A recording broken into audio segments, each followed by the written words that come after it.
Hello everyone, this is Volcanic Sports here, and I'm doing a franchise.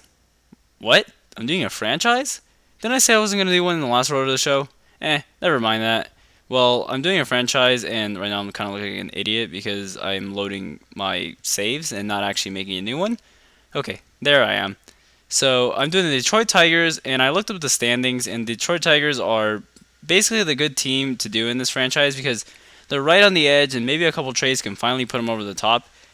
I do not show any of the trades that I make in any of the episodes, but I do make a fair amount, as I will tell you in the video or later on. I have a book written down with all of them, actually, which is kind of funny. And I have instant trades on because it's a lot easier to just trade and then not have to wait a couple days. So we're nearing the end of this. We're going to hop into some gameplay. This is Volcanic Sports, and I will see you soon. Actually, before we get into the gameplay, I should just go over a couple trades that I did. So the first trade, okay, we're gonna go into the gameplay a little quickly, so it's gonna pop up on the screen. But basically, the first trade we're gonna do is Joe Nathan and Nick Castellano and Dixon Machado for Kyle Crockett and Yan Gomes. Yan Gomes was a catcher that we really needed because Avila wasn't really gonna cut it for our team and the circumstances. And Kyle Crockett is another good bullpen arm. And also we included Brian Shaw, who in a couple episodes you'll see he is really good for some reason. He's only a 77 overall, but he actually has a lot of potential, and I think he's going to be a good arm for our team. So we head to the first pitch of opening day. David Price is on the mound. I think he's facing... Actually, I don't know who he's facing. He's facing a guy on the Twins, obviously. But as you can see in the bottom right corner, we have a funny rage counter. Well, fail counter, basically. And he gave up a single in the first at bat. That's not very good. But we get a fly out here, and that is one out in the very first inning. As we go on, we have 2 outs in the first inning, and this is where I make my first mistake. Not sure why I didn't play that off the wall better. I'm actually really bad at outfield, as you can see right there. And that allows the run to score, so they take a 1-0 lead. And we're not done yet. They go on to get a couple more runs as they have a runner on second, still in the first inning, trying to get out of it. It's an 0-2 count, and that ball is grounded up the middle. That runner is going to score from second base. His throw is not on time, so they take a 2-0 lead already here in the first inning. Now we hit our very first at-bat of the season, as Davis is going to line that one into, well, the second baseman. So not a very good start for us. And yet again, I don't know what I was doing there. I don't know how to play the outfield very good sometimes. It's really risky. So the result of that, the runner goes to third base, but I wasn't really even paying attention again. Throwing it to the catcher, that guy scores all the way on that error from the right fielder. Yeah, it was ruled an error in the end. So Price is still on the mound. Runners on first and second. The ball is dribbled to him. Instead of being normal and throwing the ball to first base to get the out, I try to throw it to second, and that's not going to work in our favor. So Price is still on the mound. Bases loaded, trying to get an out here. Throws the ball for a strike, so that starts him off good. Bases still loaded. Price throwing the ball. Ball grounded right up the middle. Center fielder trying to throw out that other guy running, but he is not even close. As they take I think a 6-0 lead. So we had basically no offense in this game. The only offense we had was a simulated home run. We're just going to talk over a couple other things in the meantime. The box score is going to come up right now. I'm getting a new mic soon, so the quality should sound a little better. It's coming in either today or tomorrow. That's an exciting thing. Also, there's going to be another game in this one, as this game was terrible, so we're going to try to do better. Now we head into a game against the Pittsburgh Pirates. We are 5-3 coming into this game, so it's actually a pretty good start to the season. As I didn't talk over a trade earlier, I traded Victor Martinez even before the season started. I traded him and Anthony Goose for Emilio Bonifacio. I just needed another player that could impact our team, and Victor Martinez was getting too old, even though he had good contact and power rating still, as the very first batter of the game grounds out. This right here is actually a pretty dreadful play. We have our second baseman that we actually signed. We signed him for not very much. He's a guy that was, I think, an international prospect. He was in the free agent market. He's actually pretty good. But I don't know how to send individual runners in this game yet, and I pay the price for it as he throws us to first base and we get thrown out. Luckily, we don't really have to score that many runs in this game, as our starting pitcher is actually really dominant, unlike David Price last time, as he really was getting his butt kicked. We had a walk there. Other than that, we didn't really give up many runs. I think he threw a no-hitter up until the 5th inning. There was actually a really weird trend in this game. There's a lot of really deep fly balls by this team.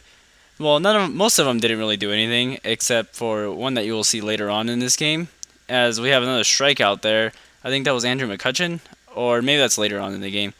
So Ian Cleanser comes up, and he hits that one to center field. That one goes high, and that one goes deep, and when you see that animation, that ball is gone. That is a solo shot for Ian Kinsler, and our team takes a 1-0 lead. Actually, I think, yeah, this one's Andrew McCutcheon. I don't know who the other guy was, but there's a slow windup, and he strikes him out swinging. That is, I think he had 11 Ks, or maybe that's in the next game, but he's throwing this pitch. That ball is hit into the right center field gap. Center fielder gets to it, but I didn't think he was going to go for second, and he ended up doing that. We threw it to the cutoff man, but it's too late. And now with our runner on second base, we have a 3-2 count. Pitcher is ready. He throws the pitch, and that ball is taken for, well, a ball. Okay, so we head to later on. 0-2 count. Ball is thrown. That ball is hit to the third baseman. He throws it to second base. Second base, we throws it on the first base, and we get that double play to get out of the inning. Now into the bottom of the 8th. Our starting pitcher is still in. He's throwing an absolute gem. And the left fielder, I think that's Yoenis Cespedes, he ranges back and makes that catch. So now we head to a very controversial one. I think we should have taken this guy out of the game. He was already over 100 pitches. That ball is hit to straightaway center field, and the counter ticks up. That's to 7. And that's a home run. We are now down by 1. Go ahead and take him out here. He pitched 7 in the 3rd innings, only gave up 2 runs.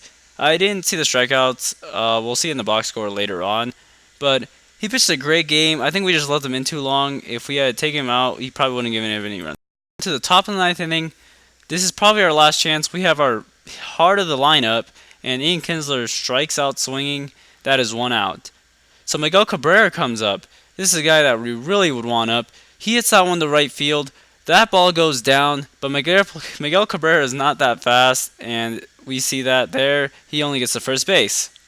So with that exemplary showing of speed, we take Miguel Cabrera out for a pinch runner. It's a 7th fielder that we acquired in free agency, and he's actually proven to be not that bad. He's a rookie, and you can see him stealing a base there.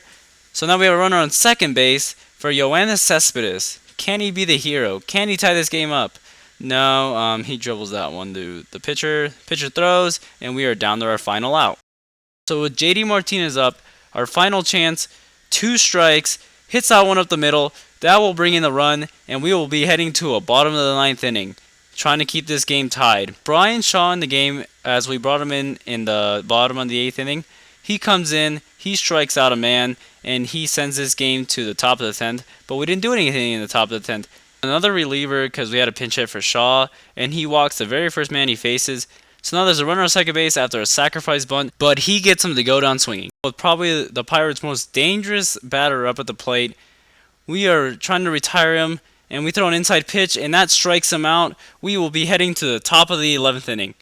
And with a runner on first base, we're trying to do a sacrifice bunt, and he steals it. So he steals a base, and now Ian Kinsler trying to remove this runner over the third, but he strikes out swinging on a freaking bunt. 1 out now, and the man we brought in to substitute for Miguel Cabrera, because the guy we brought in was a center fielder, there's a hit and run play. He hits that ball to right field from second. We'll score easily on the hit and run, and we take the lead. 3-2 over the Pirates. Can we come in and shut the door? We bring in Joaquim Soria, trying to finish this game off and send us home happy. Maybe I'll finally get my first win in MLB The Show. And the very first 2 batters he faced, he throws that pitch. The ball is dribbled right back to him. Throws it quickly over to the first baseman, and that is how this game will end. We win this game with the narrowest of margins. The counter goes up to 8, which actually I'm kind of happy about. We didn't make that many mistakes, and we win the game. Episode 1 of the Detroit Tigers franchise will conclude. I say it was a pretty good episode, aside from the very first game. We just got our butts kicked in that one. But here we pull through in the end and we win the game. I think I'm going to try to get at least 3 of these episodes out per week. They're actually really easy to edit and make. So this is Volcanic Sports. I will see y'all later. Signing out.